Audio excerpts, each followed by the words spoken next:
বছর আমরা যুদ্ধ করেই এই মাটিতে টিকে আছি। সে তার বাড়িতে প্রতিনিয়ত আসা যাওয়া করে, ব্যবসা বাণিজ্য করে, সাংগঠনিক কাজ করে, এতটুকুই তার বড় কাজ। এমন কোনো বড় নেতাও না যে থানার নেতা, জেলার নেতা কাজ করতে গিয়ে তার অনেক অপরাধ হয়েছে। সারাক্ষণ এই চলাচলে, এই বাড়িতে, এই বাজারেই পড়ে থাকে। তার বাড়িতে রাত্রের অন্ধকারে কিভাবে কেউ বলে গান পাউডার, কেউ বলে পেট্রোল, আগুন দিয়ে পুরো পরিবারকে জ্বালিয়ে দিতে হবে, এই ধরনের পুরো অপরাধ সে করেছে এবং মধ্যযুগীয় বর্বরতাকে হার মানিয়েছে। একটা বর্বরচিত সন্ত্রাসী কর্মকাণ্ডের মধ্য দিয়ে তাকে জ্বালিয়ে দেওয়া, তার পরিবারকে জ্বালিয়ে দেওয়া, এই যুগে তো এটা আমরা কখনোই চিন্তা করি নাই।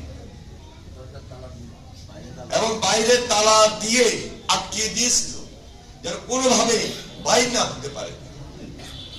চিন্তা করেছেন কতটুকু প্রতিহিংসা, এটা রাজনৈতিক প্রতিহিংসা হতে পারে, এটা তার সঙ্গে পারিবারিক দ্বন্দ্ব কারো ছিল, এরকম কিছু দেখি না।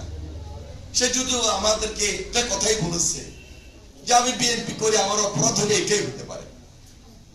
তাহলে বিএনপি করলে একটা রাজনৈতিক কর্মী তার অপরাধ কি হতে পারে? খারাপ কিছু শুনিও নাই, সন্ত্রাসী, চাঁদাবাজ করে, চাঁদাবাজি, এরকম কোনো কিছু তার সঙ্গে আমরা এই সমাজে শুনি নাই। একটা স্কুল, একটা মাদ্রাসা, একটা মসজিদ, একটা ব্যবসায়িক প্রতিষ্ঠান, সবকিছু মিলে তার একটা সুন্দর জীবন, তার একটা সুন্দর রাজনীতি, সুন্দর সমাজের সঙ্গে সম্পর্ক, এটা আমরা দেখতে পেয়েছি। তার মেয়ে আয়েশা আক্তার বিনতে তাৎক্ষণিকভাবে পুরো ছাই হয়ে গেছে।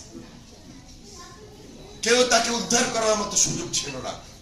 গতকালকে হাসপাতালে গিয়েছি, বেলাল আমাদেরকে বলতেছিল, আমার মেয়েটা আমাকে ডাকতেছে, আব্বু আব্বু আমাকে উদ্ধার করো, আমাকে বাঁচাও।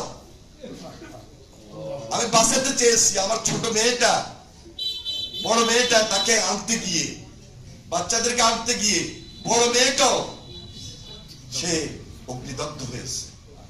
এবং গতকালকে বার্ন ইউনিটে আমাদের বিএনপির সিনিয়র যুগ্ম মহাসচিব রিজভী আহমেদ, আমি সহ সেখানে গিয়েছি। তার অবস্থা খুব ভালো না, 90% বার্ন হয়ে গেছে, অগ্নিদগ্ধ হয়ে গেছে। তাকে বাঁচিয়ে রাখা কষ্টকর, মৃত্যুর সঙ্গে পাঞ্জা লড়ছে।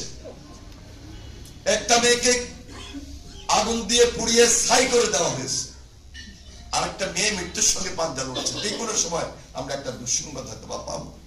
তারপর আল্লাহ তাআলার কাছে প্রার্থনা করি, দোয়া করি, আল্লাহ যেন পরিবারকে ধৈর্য ধারণ করার ক্ষমতাটুকু দেন।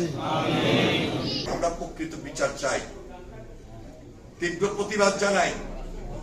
পুলিশ সুপারের কাছে সঙ্গে সঙ্গে বলেছি, ডিসি সাহেবের সঙ্গে কথা বলেছি, সরকারকে দৃষ্টি আকর্ষণ করেছি। আমাদের ভারপ্রাপ্ত চেয়ারম্যান যারা তারেক রহমান সাহেব সরাসরি আমাদেরকে নির্দেশ দিয়েছেন পরিবারের পাশে দাঁড়ানোর জন্য। একটাই আমাদের চাওয়া, একটাই আমরা চাই, প্রকৃত হত্যাকারী, প্রকৃত সন্ত্রাসীদের বিচার যেন